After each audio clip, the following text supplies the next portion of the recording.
Welcome to 3 Count Commentaries. This is your host, MongoSlade, and today we're going to talk about Under Siege from Impact Wrestling. And I was under siege from watching this shit. I was sitting here thinking, like, how's that siege you're under, by the way? How's that going for you? It's not going very well. This show, Impact's pay-per-views are somehow just as bad as their regular television. Somehow. Is the only difference is the names on the page. All right, first match: Brian Myers defeats Black Torus. Brian Myers stunned Black Torus in the eye and then hit him with the roster cut. Torus did a pretty cool flying crucifix earlier in the match. I don't get why Torus is losing to WWE jobbers. I don't see why we doing that.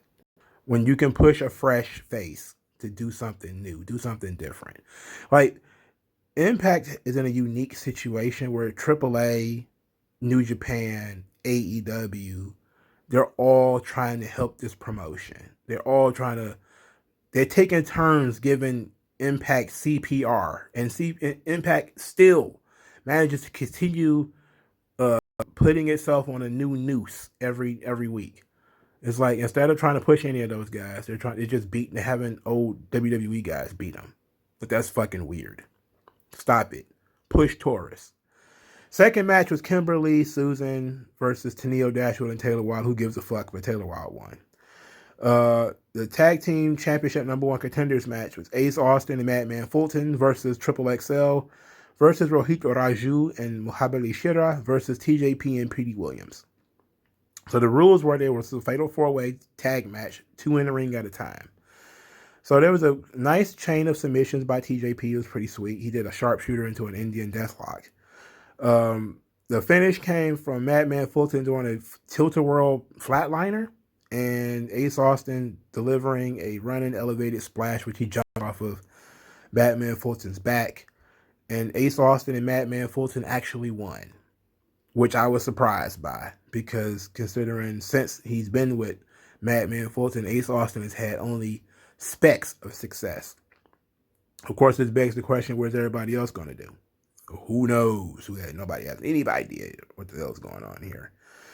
Shira, I don't know if it's the booking but it's like the moment when he was in OVW, he was fine. Then when he came to Impact, and every time he comes to Impact, he looks terrible. I don't know what it is. And double XL, or triple XL or whatever, they're just 2 fat guys. They're 2 fat guys with no personality. Petey Williams, I'm glad to get the paycheck. TJP is just there. Let's see. The fourth match, W. Morrissey defeats Willie Mack. Now, W. Morrissey, of course, is Vince McMahon's wet dream. The guy is huge. He's jacked. He looks motivated. He looks like he works that style. He looks violent. He lays his shit in. His stuff looks good. I don't see a lot of weakness there. Now, it reminds me of very tall Edge, which of course kind of is like test, and but I like the guy. I think if he's trying to work his way back to WWE, I think that if he stays in that kind of shape and stays sober and clean, man, you're talking about a guy who could be rocketed up the roster in no time. He's the kind of guy Vince wants. Now, I want to say that despite that stuff I just said, Willie Mack was actually the star of this match. What made Willie Mack the star of this match was his selling, because that's what he had to do. That's basically all he had to do, was sell for W. Morrissey, and he did it expertly with using basically just his eyes. He has such an expressive face. He has such expressive eyes that, he would, like, Morrissey would do something like run and kick him outside the ring. It was like a running boot. And Mac would flop outside the ring, boom, face down onto the mat. And his eyes would be like bugged, like, ooh, like that really hurt. Or when Morrissey would, choke him on the second rope, his eyes would get big, like, like he's really selling it, like really selling that, he was getting beaten down. And his facial expressions gave it away. That's a unique something. That's something different. You know, like sometimes guys don't really have expressive faces, but Willie Mack does, and it was really good. Obviously, W. Morrissey won, and he continued the beating after the match. And even went and grabbed a chair, but then Rich Swann came out there and ran W. Morrissey off. But the interesting twist is that he was mocking Enzo. He did the little Enzo back and forth dance that he was, and Morrissey just kind of was getting furious at that. I thought that was pretty nice. All those guys in WWE together, so that's pretty cool. You know, that there's a reunion of sorts. And I do think, hopefully, Enzo is coming in some point soon. But even if he's not coming in to be Morrissey's partner or his buddy or something like that, it would make sense if, you know, we're going to have Swann and Willie Mack versus Morrissey and Enzo. That would be fucking cool. You know, I would be down for that. But I don't know. We'll have to see. We'll have to see. But I like the little tease that they did there. Because, you know, they know people was paying attention to that Easter egg of them making fun of Enzo. So, Fire and Flavor cut a promo saying that they not, you know, Rachel Ellering and Jordan Grace caught them slipping before, but they will not catch them slipping tonight. You will not catch us sleeping tonight. We're going to go out there and we're going to drag them. We're going to drag them and make them bow down to Fire and Flavor. And then they did just that. Fire and Flavor regained the Knockouts Tag Team titles by defeating Jordan Grace and Rachel Ellering. This match was fine. It wasn't nothing spectacular. There was a couple of cool spots. One cool spot was a double foot stomp plus a net breaker from Fire and Flavor. I think that should have been the finish personally. I mean, that's a finishing spot. The finish instead was Tasha Steelz hitting a frog splash on Jordan Grace. Tasha Steelz probably weighs 96 pounds. You know, and look, Jordan Grace is like a power lifter. She's also short and stocky, you know, Miss Piggy or whatever. But I just have a thing about small people with this frog splash. You know, like, it just doesn't seem like it's an effective finish for somebody so small. But Fire and Flavor winning the titles was probably for the best. I think they probably decided, hey, we shouldn't have taken the titles off of them. And just decided to go back with it. And then, you know, I'm cool with that. I just wonder what they're going to do with Rachel Ellering and Jordan Grace now. Because they've been telling this story with Jordan Grace being the weak link of the team. And Fire and Flavor has been saying that she's the weak link. And now she's the one who lost the titles. So now we get to see what's going to happen here. That ought to be fun.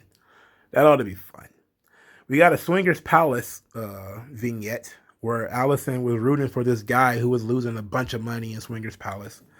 The guy didn't have any more money, but he had collateral. He offered up his car, to which Swinger said, "Give him front him $58." So Triple XL come in, and Swinger's like, "I hope you guys, you know, are just as good at the tables as you are in your tag match," because they lost, right? So if he loses, he gets more money. And they say, you know, what about you, man? What do you think you know tag team wrestling? You were only a tag team champion because Simon Diamond carried your ass. And Swinger got really upset and said that they had to get out. He put them out. And they were like, what? You're going to put us out over a joke? He was like, Hernan Daddy. And then he said something about the fat guys were like, something about discrimination law. And he was like, what about discrimination law? And Johnny Bravo was like, this is an illegal casino. It was great, man. So then he said once more, Hernan Daddy, show him the door. Turn him sideways.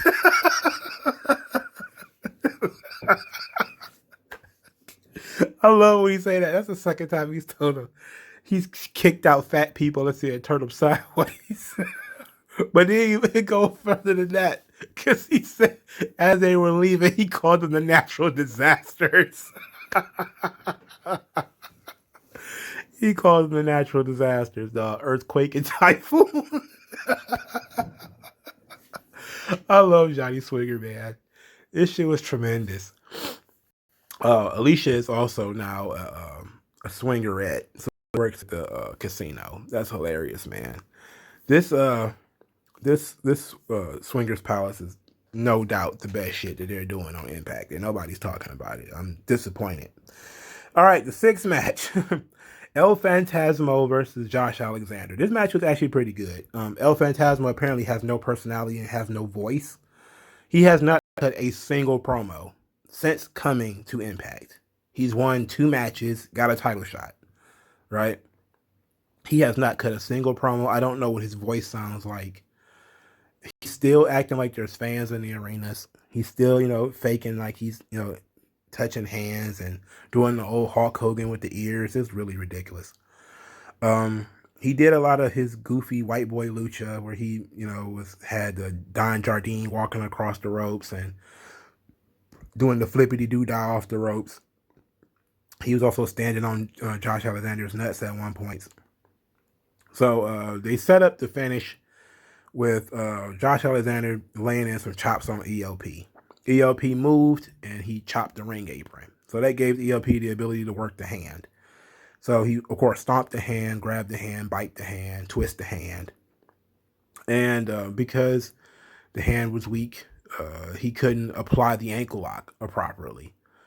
And so Phantasmo kept escaping it. So then we had Alexander apply the ankle lock with his left hand. And then he was kicking him, like stomping him in the head, and then grapevine the leg. And El Phantasmo actually tapped out. So El Phantasmo loses. Josh Alexander wins. Good choice, as far as I'm concerned. El Phantasmo has no personality whatsoever, apparently. They're not utilizing it anyway. If he does have a personality, they're not using it. And then we're told the commentary is like, this one's for us. This one is for Impact. We've been under siege. And I was like, El Phantasmo? He hadn't said shit about Impact. He hadn't said shit about Impact. He hadn't done shit to Impact.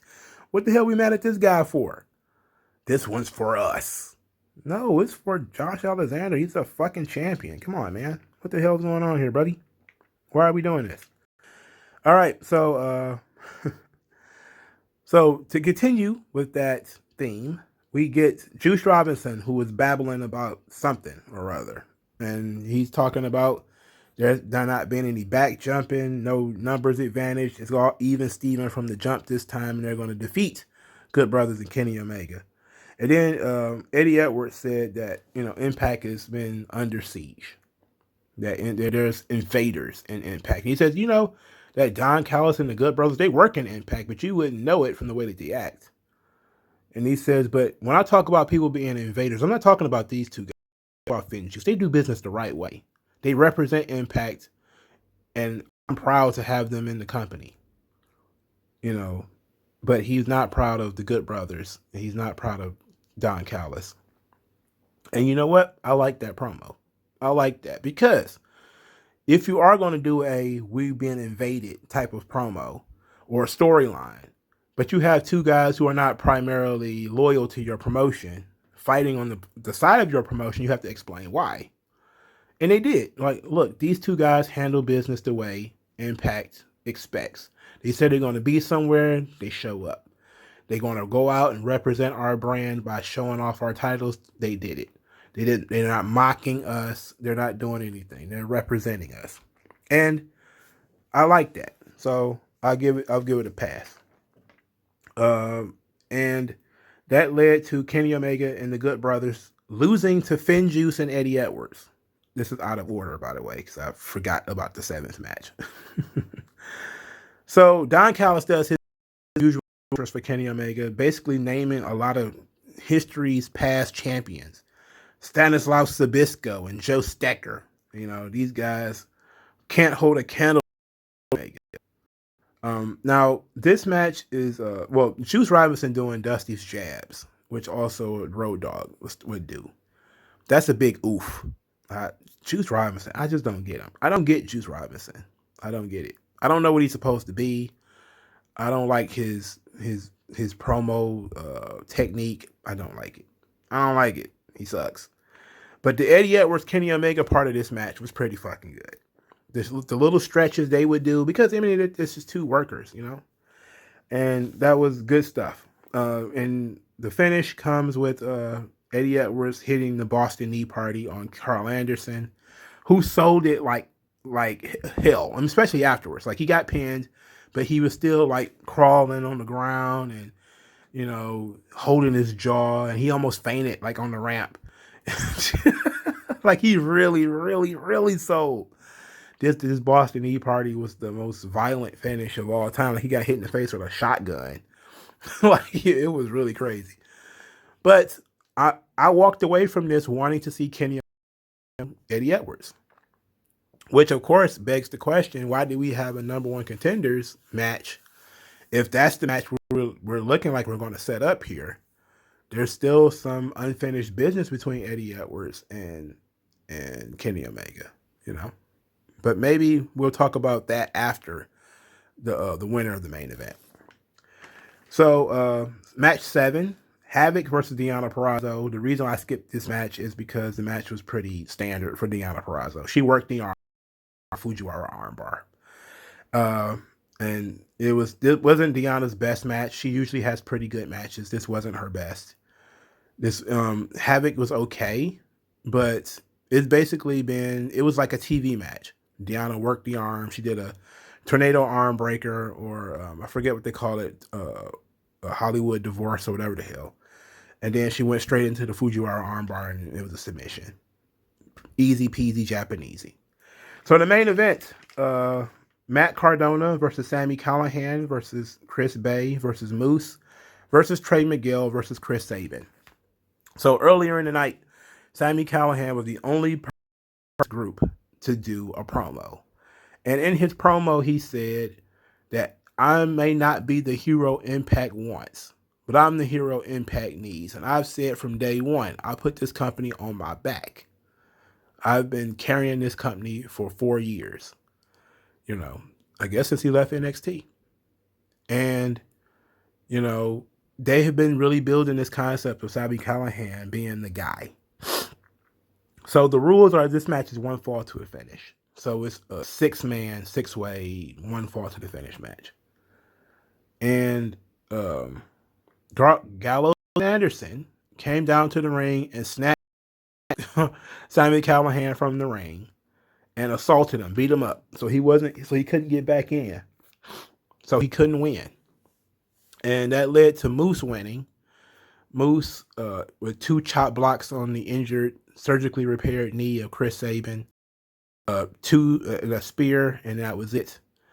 I didn't like this match because there was too many people doing too much, and I was never able to sit down and register and build a story with these 2 guys, with 2 guys in the ring. It was basically like, the same way Fatal 4-Ways go. Somebody takes a nap while the 2 guys in the ring do their thing, and the other guys are outside the ring taking a nap. I mean, it was a mess. There was too many, it was just not enough story. It was just people flying around. Moose being the choice of the opponent and not Sami Callihan makes sense because Moose is a favorite of Don Callis. So now we're doing the political thing where Don Callis doesn't like Sami Callihan. So he had Gallows and Anderson remove Sami Callihan. He does like Moose. So he's going to make it seem like he was helping on purpose in hopes of maybe manipulating Moose later. So I get it. I still would have preferred for it to be somebody else, I guess. Still, Moose winning is fine. A lot of people want Moose to finally get pushed to the main event, but he's not going to beat Kenny Omega for the title, so it'll just be an interesting match to have. All in all, I didn't enjoy even the match I thought I was going to enjoy, which was Deonna Purrazzo and Havoc, because I usually like Deonna Purrazzo matches. I didn't like that. So I didn't walk away with anything on this show that I really cared for. I couldn't, if I was going to be in motion masturbation, I would really like Phantasmo versus Josh Alexander. But because I'm not engaged with Phantasmo's character at all, because he doesn't talk and he doesn't do anything, he just kind of does work rate shit. And JP, they just do work rate stuff. You don't have any personality whatsoever. Gyrating is not a personality. shaking uncontrollably is not a personality. You know, personality is sitting down talking and character and telling me what your wants are, your motivations, and all that kind of stuff. That's what character is. Or if you're not going to be a character, like Willie Mack doesn't have a character, but Willie Mack can build drama. He built drama with his face and with his eyes. I felt like he was really in danger. I felt like he was really being choked when he was being choked. I felt like he was really almost knocked unconscious when he was getting knocked down. I really enjoyed that. That's the only thing I really enjoyed on the show was Morrissey and Mack, and that was because of Mack. And that was a surprise to me. And Swingers Palace, of course. I always love Swingers Palace. I didn't really like anything on this show. You know, the show was the shits. Fix it, Impact. I know you can't though. You know, you can't fix it, but you need to. You need to try. Call a fucking plumber. Fix this fucking show. Fix this fucking brand. It sucks.